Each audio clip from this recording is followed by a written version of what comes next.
ॐ स्थापकाय च धर्मस्य सर्वधर्मस्वरूपिणे अवतारवरिष्ठाय Ramakrishna te Namah. Today is called the Kalpataru Day, the 1st January. In the earlier British times, it was called as the New Year's Day. It is a Christian New Year, Roman New Year. So 1st January is the beginning of the Roman New Year. But our Tamil New Year comes in April. Bengali New Year also comes in April. Maharashtra and Kannada, the New Years also come later. And in North, New Year comes along with Diwali also. So many New Years are there in our country. This is another one, New Year of the Roman calendar. After the British have left, after the influence of the British and the Britishers and the Anglo-Indians who were ruling the country at that time has disappeared from this country, the 1st January as a New Year's Day has lost its brightness, has lost its glory. But it is a day connected with the whole world. India may not be having the British rule, therefore we may not care for Roman New Year Day. But almost all the whole world following the Christian religion, 1/3 of the world, little more than that, follows this Roman calendar. So 1st January is a holiday all over. And you must have been hearing the roaring from last 12 o'clock, last day, night till 12 o'clock. Those of us who kept awake for the new year to come, so we could go on hearing last night up to 1:30. Afterwards it was very difficult to get into sleep because of so much of noise all around. What I am stressing is, it is a very important day in the history of the world. And once upon a time India had also attached a great importance to this day due to historical reasons. Sri Ramakrishna, Holy Mother and Sarada Devi have turned the Indian history. It was going on the reverse way. It was following the Western culture. It was thinking that even in philosophy and religion, West has to give us lead. So Sri Ramakrishna and Vivekananda gave a new turn to Indian history and in a way to the world history also. Swami Vivekananda went and announced in the Parliament of Religions in 1893 that India has got something to give which none of you have. He told the Western nations, 7,000 people, the best selected intellectuals and cultured people of the West, in the Parliament of Religions at Chicago. He, addressing them, said, even today, India has got something to give to the West, without which Western culture cannot stand for long. Western culture is standing on a volcano.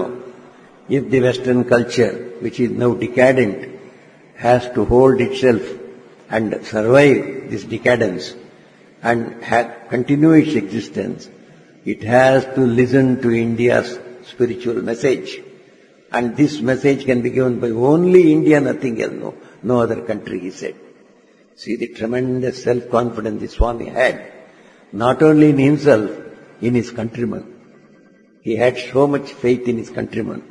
When he came back to India, he repeated it in India. West is waiting for the message of spirituality from India. You have to carry the bread to them. They are thirsty and hungry for this bread of life. All of you must equip yourself for it. First, get out of your poverty. Second, get out of your uneducated state, the ignorance of the world and its world history and your own great culture of the past.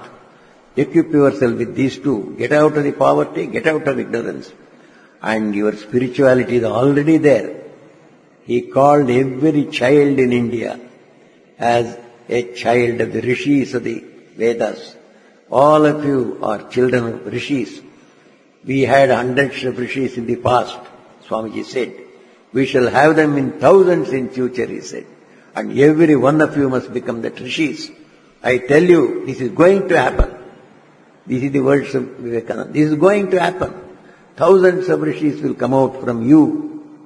So much of confidence he had. And all that happened after the advent of Sri Ramakrishna. Sri Ramakrishna, when he was born in 1836, or when first Kshudiram got the vision of Vishnu in Gaya, it was 1835, when he got the vision of Vishnu saying, I will be born to you as son. And 1836 Sri Ramakrishna was born. And 1835 itself, the British government, under the guidance or the advice of Macaulay, were trying to destroy the very Hindu religion itself. They wanted to introduce the English education. They wanted to debar Sanskrit from this country, because Sanskrit contained all the spiritual literature, from the Vedas down to the Puranas and Tantras. They did not want this language to continue. They disowned India. Sanskrit is no use. That Macaulay, he was supposed to be the most intelligent man. Just listen to the sentence of him, whether any one of you would give him any such certificate. It seems he said, 2 almirah full of English books are equal to thousands of libraries of Sanskrit and Arabic, he said. That was the temerity of the man, whose empire did not survive more than 150 years, whereas this country has survived for 5,000 years. That is the false pride that comes out of physical, materialistic supremacy. Swamiji called this as a vile life, V-I-L-E, leading a vile life for a few years, and they disappear from the face of the earth. Whereas our civilization is perennial. Last 5,000 years we have been growing and growing. There might have been some time when our civilization has had a setback, but nobody could push it back permanently. Again it has come with a new vigor. That is what is happening now. So all thought that the Hinduism and the Vedanta and the Vedas and the Vedic culture, they are all gone away. But now it is all over India and all over the world also. Whoever goes out of India also, you see so much of talk about Vedanta, Vedantic religion. There are about 200 varieties of Vedanta being taught in the West. We have got 1 or 2 or 3 types here. Dvaita, Advaita, Vishishta, Advaita. They have got 200 varieties of Vedanta. Each wants to preach Vedanta. And it is said 10 crores of people in America are meditating on something or other. Meditation has become a process in which everybody is interested. So, all this turn in the history of the culture and the history of the spirituality of the world has been brought up by Sri Ramakrishna's advent. So I was telling, it is in the very 1935 when the British introduced the Macaulay's English education in this country with an idea to destroy the Indian culture, along with it the Hindu religion itself. That very year the Lord wills otherwise. I will be born to you as your son, he tells Kshudiram, and he is born in 36. And Sri Ramakrishna grew up, and strangely, he threw away this British yoke. He threw away this charm for this Western culture from the minds of the Hindus without knowing anything about the Western culture. He never went into an English school. He never studied ABCD. All his life, with such brilliance, he had knowledge of every religion, every philosophy, but he had only knowledge of 12 English words only. Only 12, which he had heard from others. That was also not very purely pronounced. He used to pronounce electricity as the electric tick. The electric tick has happened just like this. Such a person, he turned the whole history of the world topsy-turvy.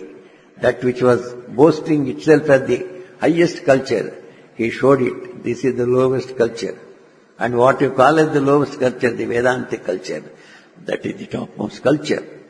It was this great Sri Ramakrishna who was born almost 175 years back. And during his birth itself, he took his birth with a sort of a harmony. So he was born, when we see, his mother had a vision of Shiva in Kamarpukur, Chandramani.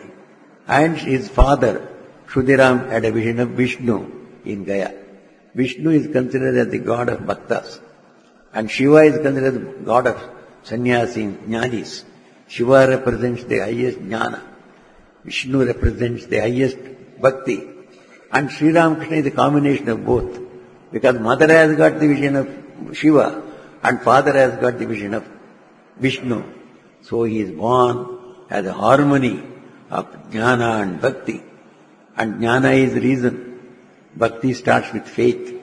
It is a combination of reason and faith. So in Sri Ramakrishna there was plenty of reason.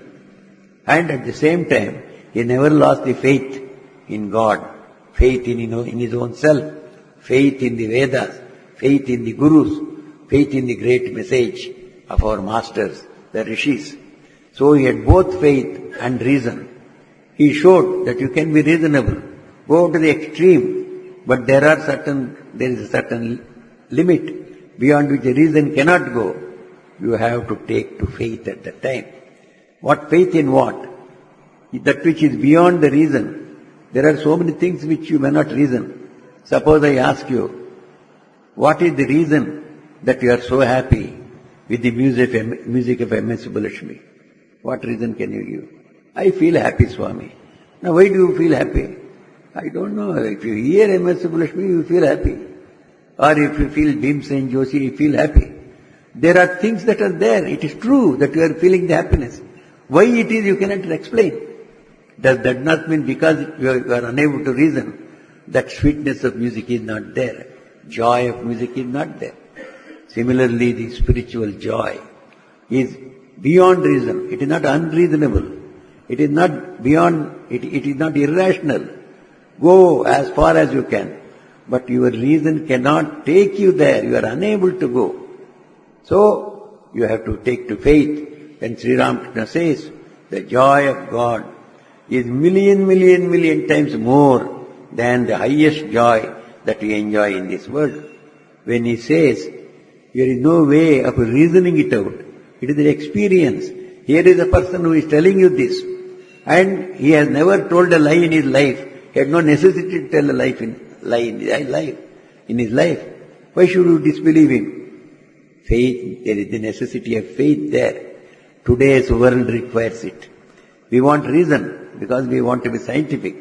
At the same time, you should not become a dry rationalist saying, because you cannot see God with your physical eyes, you cannot see beyond 30 kilometers, something is there with your eyes. And you say you cannot see with your eyes, therefore you don't believe. Foolish it is. Therefore, Sri Ramakrishna's life and the lives of these great avatars tell us, we want reason, we want faith also. Though both of them are not antagonistic. Go as far as you can with reason. You will find a place where you cannot cross, you cannot go beyond. Then have faith in those people who have been most rational in their life, who have had love for the country, love for the society, love for man. When such people's words are to be taken on faith, to be believed, go and believe it. You will benefit from that. Otherwise, you will be like a half-baked thing. So only reason. There are so many things to be known through faith only. So Sri Ramakrishna's life was a harmonious blend of jnana and bhakti, reason and faith, science and religion, which we want today. We want today science also to improve our physical conditions, to be happy in this world. At the same time, we want to have control over our mind, control over our emotions. We must have noble emotions of love, compassion, service, sacrifice. All these things are required. So these cannot be got only by reason. These have to come out of having models, spiritual models before us, having spiritual goal before us. So Sri Ramakrishna, from the very beginning, we see he had a sort of a sixth sense, as an intuitive sense by which, he could see gods and goddesses in all the forms. Hardly was 7 years old. He could see God in a village deity, Vishalakshi. Vishalakshi temple was there. People were all singing. He also started singing. Immediately he had a vision of Vishalakshi. He went into Samadhi. He was asked to go and take part in a drama and enact the part of Shiva. He took the Trishula, put on the matting on his head and put ashes on his body, went and stood on the stage. He wanted to act Shiva. He himself became Shiva. Shiva himself can act Shiva. Somebody else can act as Shiva. Shiva himself is there standing. So, Sakshat Shiva was standing. The whole audience of Kamarpukur, in their whole life, out of tapasya, they could not have seen Shiva. They saw Shiva standing on the dais on Shivaratri day. This was Sri Ramakrishna. He was hardly 17 years old. He left Kamarpukur, came over to Calcutta to become the pujari in the Kali temple there. But when he was leaving, he revealed himself as the incarnation of God to one of the poorest men in Kamarpukur. He did not reveal himself to the great pandits there. There were a lot of pandits there. There were school teachers were there. So they were all well educated. He did not reveal himself to them. He revealed himself to one Srinivas, who was a seller of bangles. In those times, glass bangles was there. Even now also glass bangles are there. So, glass bangles, that was an industry, village industry. So he was a bangle seller. This Srinivas Shankari. Shanka means conch. The conch shells, they used to make bangles. He used to sell that. To that man he revealed. The first person who recognized Sri Ramakrishna as an avatar was this poorest man. And that means Sri Ramakrishna revealed himself, going to this Srinivas Shankari, revealing himself as I am avatar. So he offered flowers at his feet, applied chandan to his body, and waved the light before him of Karpur, and then fell at his feet. He is yet just to leave for Calcutta. In secretly, this Srinivas Shankari is worshipping him and telling him, "O Lord, how many sports, divine sports you are going to play, but I am very old. I may not live to see you. Please take care of me when I leave this body." Just as you would pray to the Lord, he prayed to him. Sri Ramakrishna blessed him, then left for Calcutta. So this boy comes over to Calcutta. In Calcutta he was for some time with his elder brother before he became the pujari. But then the elder brother wanted to equip him for living a worldly life, a secular life, with a wife and family and all that, for which, he had to earn money. To earn money in the world, some sort of a technical thing or ritualistic thing you should know. Because he was a Brahmin boy, his elder brother thought if he can become a pujari, life can learn some rituals of puja, etc., he can earn his living. So he asked him, why don't you learn Sanskrit? Why don't you learn some stotras, slokas and mantras so that you can live and earn something in this world? Sri Ramakrishna was very clear about his life's mission. He was only 17 years old when all our children, they are in the higher secondary school. They do not know what to do after higher secondary school. They say, if you ask higher secondary school, what is the goal of your life? I have to appear for joint examination. That joint examination will decide my future. If joint examination wants me to go to medical, I will go to medical. If it sends me to engineering, I go to engineering. If joint medical center, you are fit for nothing, I'll sit and weep. This is the reply they get from our 17-year-olds. Here was a person at 17th year, when his brother asked, what will you do in your life if you don't learn anything? I don't want to learn this education which gives me only bread-winning education I don't want. Then what do you want? I want that education by which I can get infinite peace and I can give it to others also. That is the education I want. That means I want spiritual enlightenment first. Afterwards all this education will automatically come. Spiritual education, spiritual enlightenment, spiritual knowledge alone can give you real joy, real peace and lasting life. So he decided at that 17th year, clearly told his elder brother, I am not going for secular education. And which his brother never tried to force upon him. He was not like the brothers or fathers of today. Child does not want but will force. Child says that I want to become an artist. No, I did not become a doctor to become a doctor. So with the result, when you put him into the doctor's course, after second year he runs away from this college. He is neither a doctor nor an artist. We spoil the both. Here was Sri Ramakrishna. Said, I don't want this your secular education. I want spiritual education.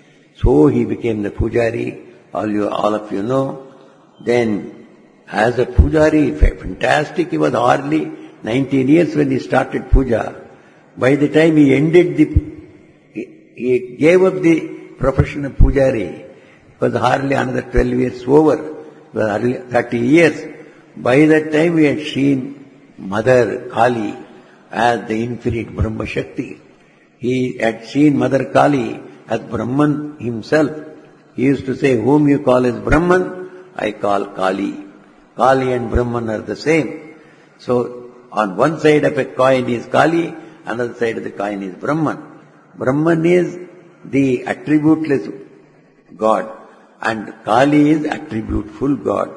What we call as all the creator, destroyer, made sustainer, this is Kali.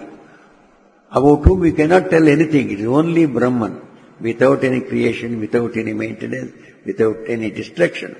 That Brahman. Both are the same. Same Brahman appears as Kali, Ishvara. The Ishvara again becomes one with God, Brahman. So all this highest teaching of Vedanta he understood. And then he attained to this highest knowledge of Advaita. Then beyond the Advaita he went. The ordinary Advaitin, he attains to Advaita and sees the world as a dream. It has no existence at all. The whole world appears to him as unreal. So he is always merged in Samadhi or Semi-Samadhi.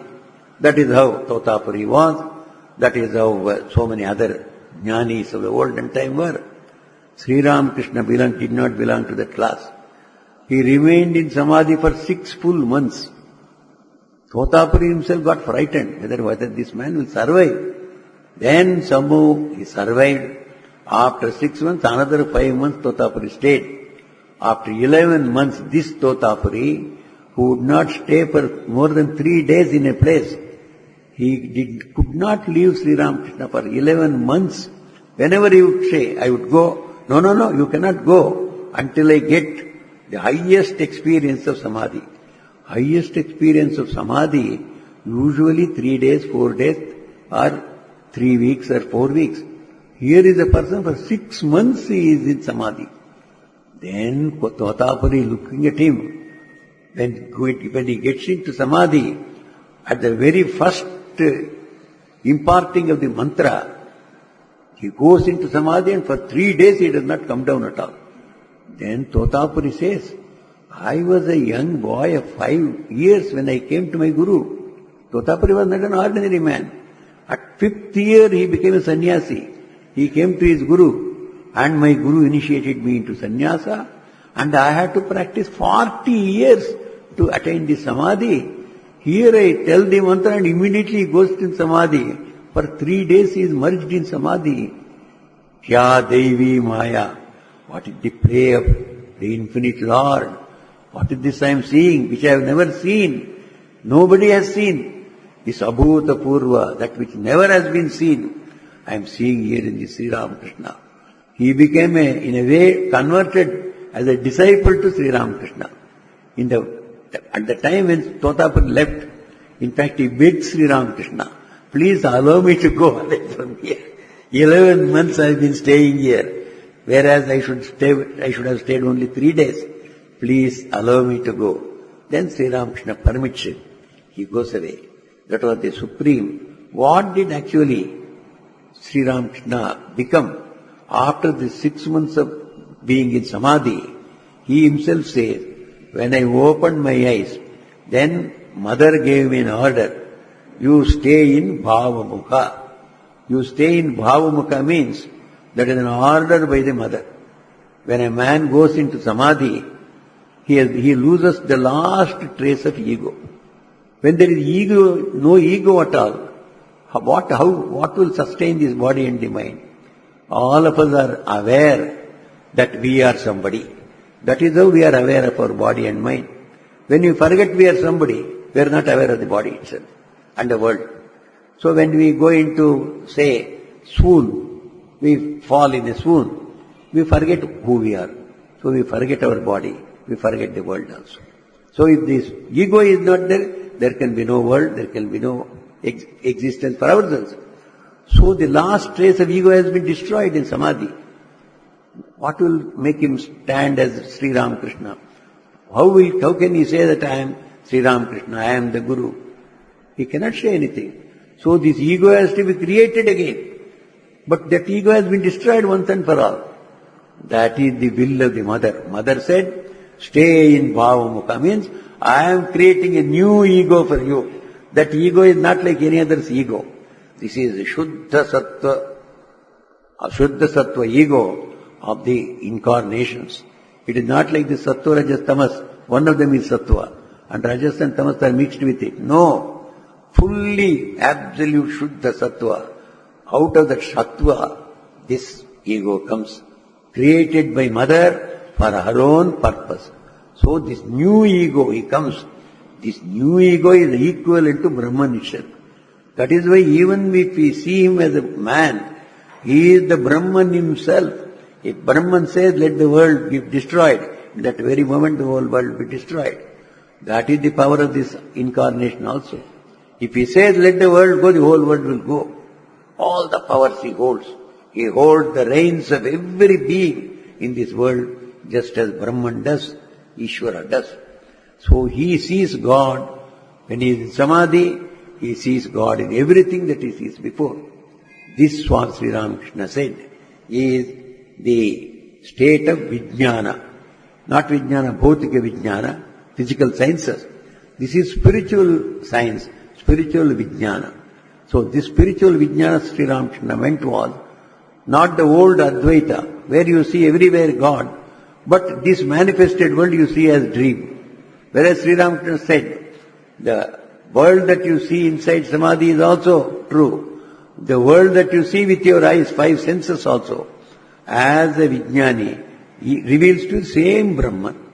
So with open eyes also you see Brahman, with closed eyes also you see Brahman. Whole manifested universe is Brahman itself.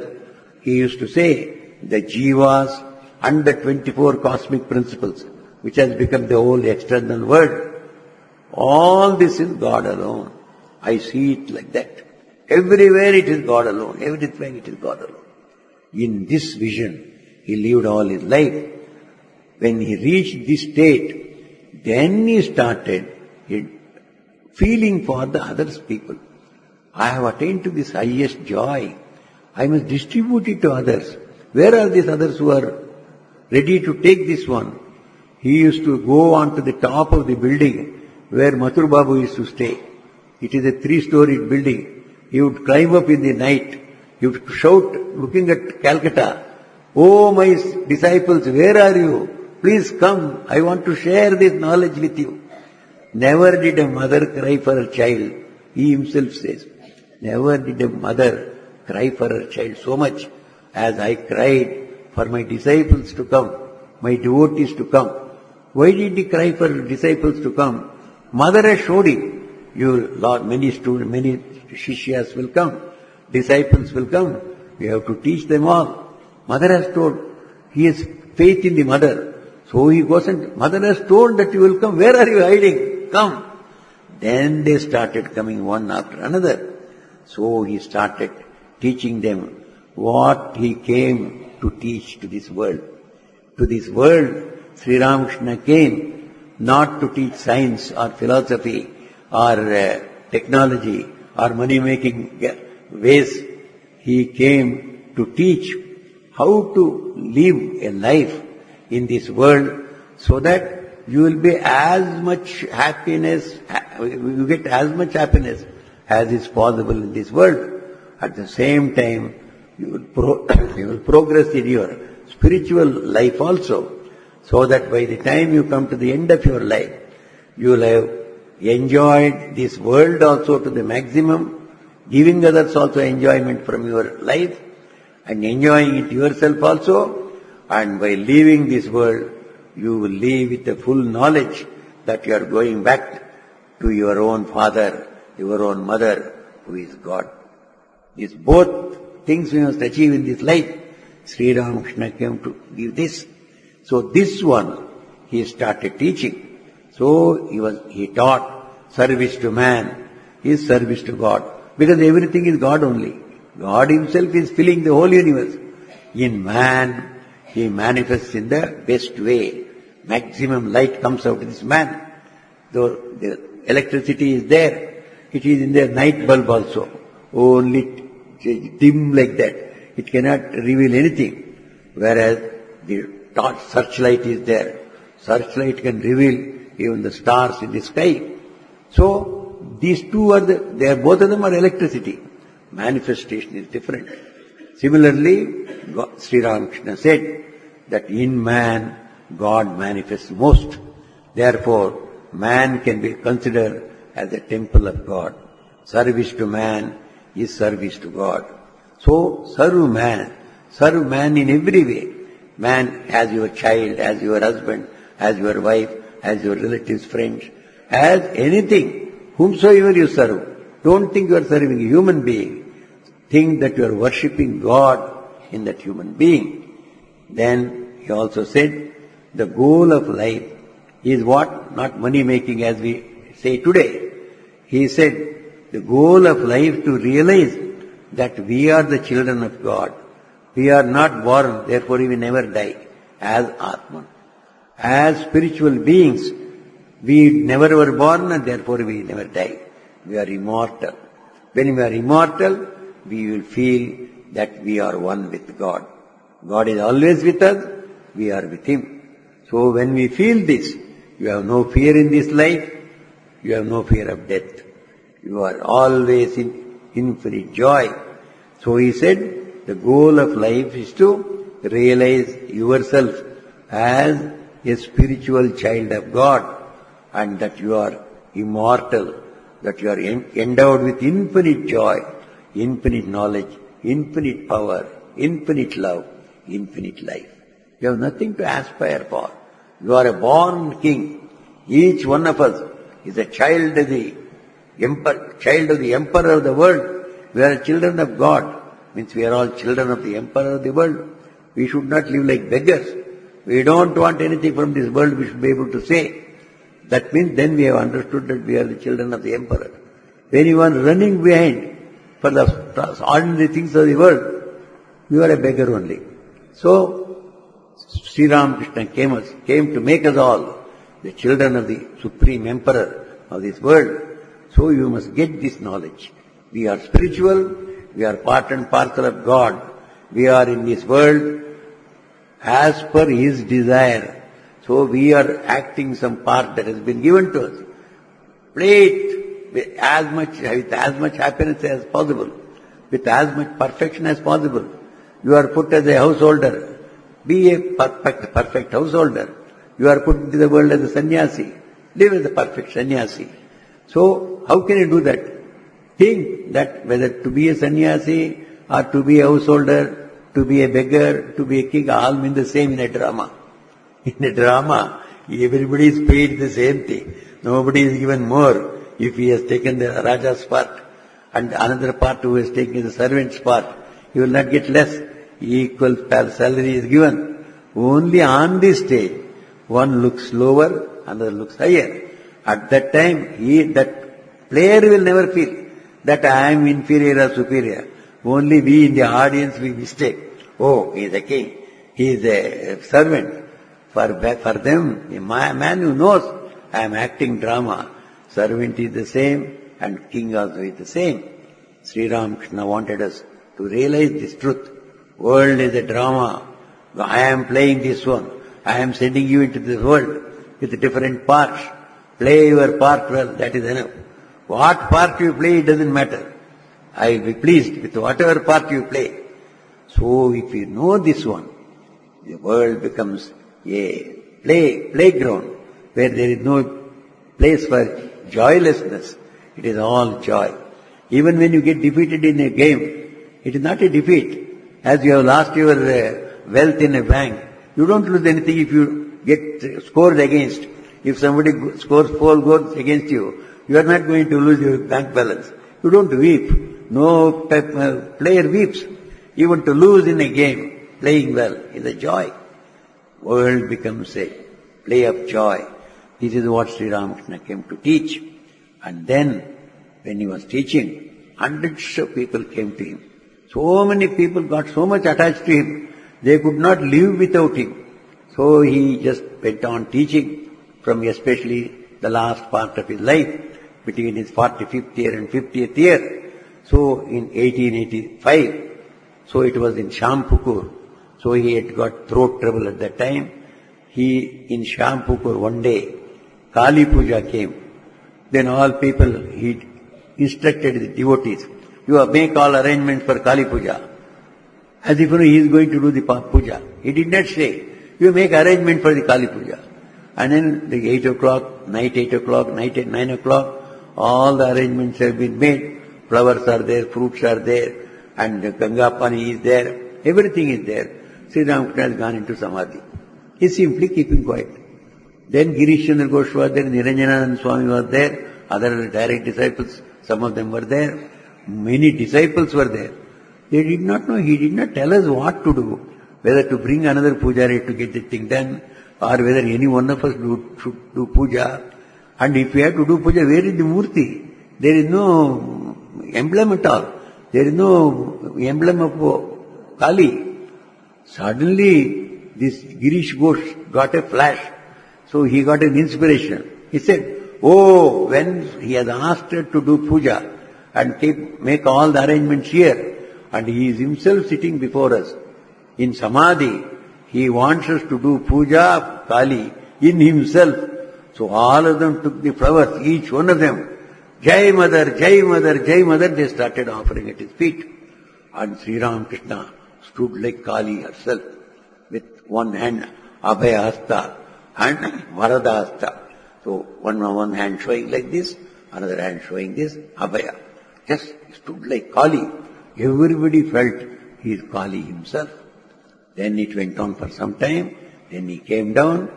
Afterwards he was in an ecstatic mood. At that time he said, now today I have revealed only to yourself that I am Kali.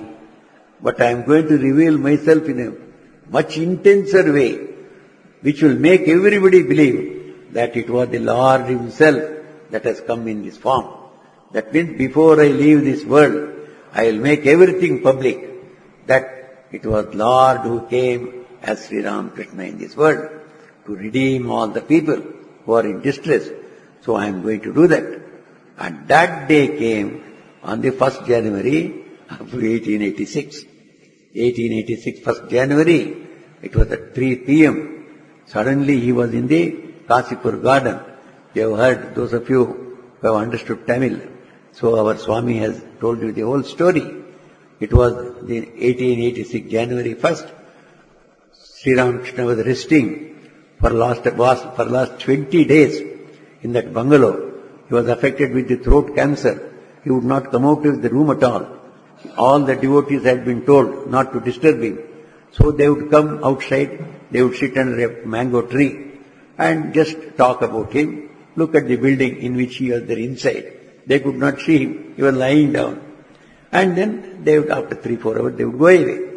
So on that day, it was 1st January, as we have already told, it was a all India national holiday. So the whole of Calcutta was very rejoicing. Many of the devotees, they thought, let us go and enjoy our holiday in Kasipur Garden House. So these devotees, about 30 or 31 of them, they all came there. They were all sitting under the mango tree. And nothing was reported to Sri Ramakrishna. But he decided on that day, on his own, today I must reveal myself, which I have promised them earlier. So at 3 p.m. he got up. It was a Friday. And he asked Ramlal, his brother's son, you come and then give me my good clothes to wear. So he put on the dhoti, a white dhoti with a red border with white border, dhoti with a red border. Then he put on a shirt and he put on a flannel cap. Then he put on a red colored slippers with socks also. Then he took a baton in his hand. Why is this baton? Nobody can explain even today. Never did he use baton. He never went for a walk like that. But on that day, I personally feel baton shows the power of the Lord to rule. That what he is going to do, he is the ruler. Ruler's work he is going to do. He is going to destroy all the karma of the 30 people who are going to be going to meet him now. So he will destroy all their karma. Once and for all raise them to the highest spiritual enlightenment. That is done only by the Niyamaka of this world. Jagan Niyamaka. Niyamaka must have this baton, power. So he held a baton in his hand. Then he said, let us go down. Those of you who have gone to Kasipur house, you know, it has got a very steep steps. So steps are very steep. We have got here 4 inches high. It is 8 inches or 9 inches high. You cannot reach the second step. Holy Mother once fell down and she did not break her back. She broke her perhaps finger or something. See, she became all right. Sri Ramakrishna had to be brought down with great care. Ramlal helped him. Slowly he came down. Then he saw in the first room, Narendra, etc. They were all sleeping. So at 3 o'clock their sleeping means they were meditated the whole night. So therefore they were allowed to sleep in the afternoon. So they were sleeping. Sri Ramakrishna could guess. Whole night they have meditated. Let them sleep. He smiled at them. Then he came to the next room. There some devotees were talking. He listened to them. What are they talking? They were talking that Sri Ramakrishna is an avatar. So he has come to redeem us of all our sins, etc. He was very happy. They are talking about me. They are talking good things, right things. He smiled at them, came on to the street. This street that is leading to the main gate, he started walking in the gate. Then Latu Maharaj was with him.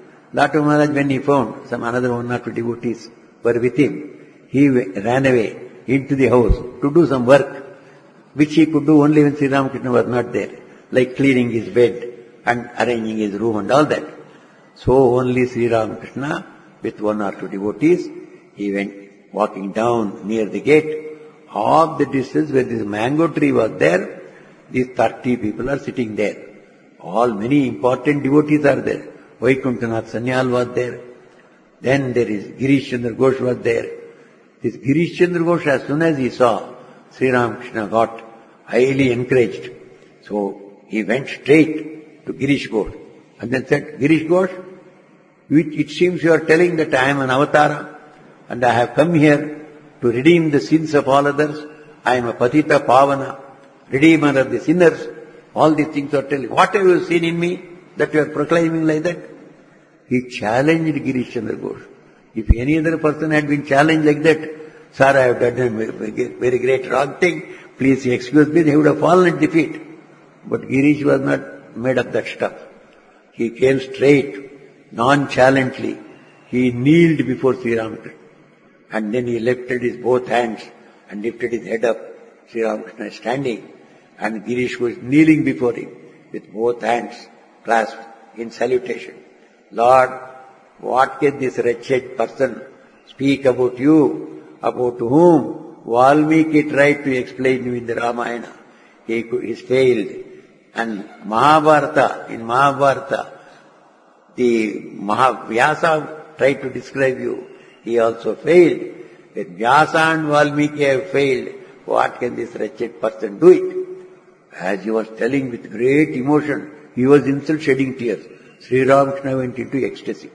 Because he referred to Sri Ramakrishna as Rama, as Krishna.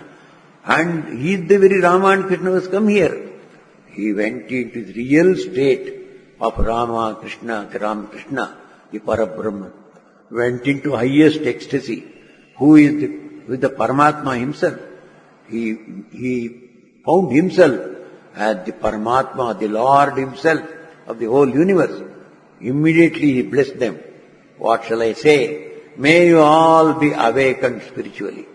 One great blessings, he said. All of them got excited. All his blessings has gone. Everybody is spiritually uplifted. Each one came and then touching his feet and raising his head up. As soon as one raises, Sri Ramakrishna touches his head or his chest and then says, get awakened, get awakened. All the 30 people, he awakened them. Whole 30 people, they are not in the normal sense at all. Each one is in the highest spiritual state. Someone is seeing his Ishtadevata. Someone is seeing God all over outside and inside him. And one went into Samadhi himself, one Bhupati. He sat there and he is completely like a rock, sitting there. And all others, each one has his own vision of his God. Each one is jumping and then singing the glory, bringing flowers from here and there, offering at the feet of Sri Ramakrishna. For 15 minutes, it was like a madcap's bazaar. Everybody is in a different state. After 30 minutes, Sri Ramakrishna comes down to normal, bringing all the people also down to normal. Then each one thinks, what? I have been struggling to see my Ishtadevata for the last 20 years. Ramlal thinks, only today my Ishtadevata is moving about, smiling and running about. I can hold his hand, I can run about. I saw him like that. And then that Vaikuntanath Sanyal, wherever I see above, I see the tree, there is Sri Ramakrishna. Where I see the earth, there is Sri Ramakrishna. I see the building, there is Sri Ram. Wherever I see Sri Ramakrishna in his Vishwarupa, Vaikuntanath Sanyal. Like this, and Bhupati has got merged in Samadhi itself. So each one had his own tale to tell. After this half an hour, Sri Ramakrishna went to his room. The whole thing came to an end, and Sri Ramakrishna was highly satisfied. What do we see in this incident? Can anyone relieve other person's sin except God? Our Shastras say, our saints say, only God can take away your sin, which you have already committed, and give you immediate release from it. No one else. Otherwise we have to suffer our own sins and get out of the sin and become enlightened people. Here Sri Ramakrishna is demonstrating, I am that very Lord himself who has got the power to relieve anybody of his sin. In only avatars have this power. Avatars in Krishna's life we see. She sees one lady with a hunchback. Then she goes and just touches her. She becomes a beautiful maiden. He could do it because all her karma is gone. One touch, it is gone. So Sri Ramakrishna took away all the sins of all these people. And those people that were there, all that they had not done any sadhana. There were people who had done some sadhana. There were people who had done no sadhana at all. And there were people who did not know anything about the sadhana at all. One Ganguly was there. He was cooking. And then this Girishchandra Ghosh pulled him out of the kitchen. I go, everybody is getting enlightened. You also go and ask for enlightenment. He also ran to Sri Ramakrishna. He also got enlightened. And one poor young man was there. He was Upen Mukherjee. He was very poor. He could not even earn his living. So he went, and at that moment when everybody has been blessed spiritually, he is also blessed spiritually. Along with spiritual enlightenment, he wants money also. He says, sir, please make me improved in my economic condition. Act to amake, taka paisa din. So he is asking for some money. Taka paisa, hobe tomorrow. You will get money. That was all. So when we say that we will give a big amount, our big amount itself, the highest balance is 10 lakhs. It cannot be above that. 10 lakhs is no amount at all now. Whereas when the Lord says, you will get some money, his sum is in infinity. This person, this Upen Mukherjee got so much of wealth. He spent it recklessly serving the devotees of Sri Ramakrishna, giving all our famine and other relief works. He could not exhaust that fund. He passed away. His wife, Bhavatarini, she went on spending on the same good causes. And she also passed away. The money would not get spent. It is there even now. He has got that Basmati press. His paper is running in his name. He has got his bungalow. Everything is there. However much you spend, that money cannot be exhausted at all. And the greatness about it is, he was a great devotee also. At the same time, he got riches also. Sri Ramakrishna's blessings, when it comes, it will give us riches also. It will make us happy here also.